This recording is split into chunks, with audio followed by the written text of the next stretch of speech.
কি ব্যাপার? যে মানুষটা 2 ঘন্টার বেশি ঘুমোয় না সে বেলা 10টা অবধি ঘুমোচ্ছে। না না স্যার, উফ দূর বাবা। স্যার জ্বরটা এসে নাকি আপনার? স্যার স্যার ও স্যার, কি আপনি এখনো এখানে? জ্বর নেই তো কি হয়েছে? আপনার শরীর খারাপ? না না কিছু হয়নি বাবা। আমি কত দেরি করে ফেললাম, আমার কত কাজ বাকি আছে, তার উপর এত বেলা করে। সেটাই তো প্রশ্ন, আপনি এত বেলা অবধি ঘুমোচ্ছেন, আপনার শরীর টরীর খারাপ করেছে? না না কিছু হয়নি আমার।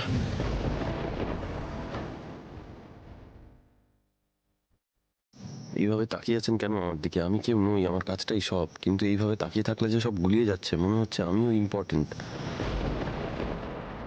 স্যার কি হয়েছে আপনার বলুন না। না না কিছু না আসলে কয়েকদিন খুব কাজের প্রেশার ছিল তো, তাই একটু শরীরটা টায়ার্ড, বেশিক্ষণ ঘুমিয়ে ফেলাম। এটা তো ন্যাচারাল ব্যাপার। খুব ন্যাচারাল ব্যাপার না? আপনি কি আমাকে বাচ্চা ভেবেছেন? আমিও একজন নার্স, আর তার থেকে বড় কথা আমি আপনাকে দেখছি, আমি এটুকু বুঝবো না? বুঝবেন আপনি? কি বুঝতে চাইছেন আপনি? কেন করছেন এটা? আমার অভ্যেস নেই আনন্দী। মা ঠাম্মি ছাড়া এভাবে কেউ কখনো আমার খোঁজ নেয়নি। ওইভাবে তাকিয়ে থাকলে আমার অসুবিধা হয়। আমার রিসার্চটাই বেশি ইম্পর্টেন্ট, আমি নই। আমি নিজেকে এত বেশি প্রায়োরিটি কখনো দিইনি, কিন্তু এখন তো মনে হচ্ছে আমি কারোর চোখে খুব দামি। আপনি এসে তো সবটা গোলমাল করে দিচ্ছেন। স্যার কি হয়েছে কি আপনার বলুন তো আমাকে? আপনি জলটা খেয়েছেন না?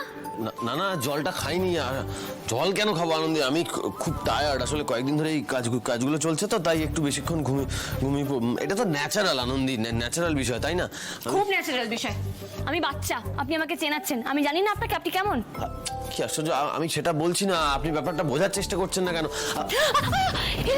দেখেছেন মাথা ঘুরে গেল না আপনার? এই আপনি আসুন তো, চুপটি করে এখানে বসুন। আরে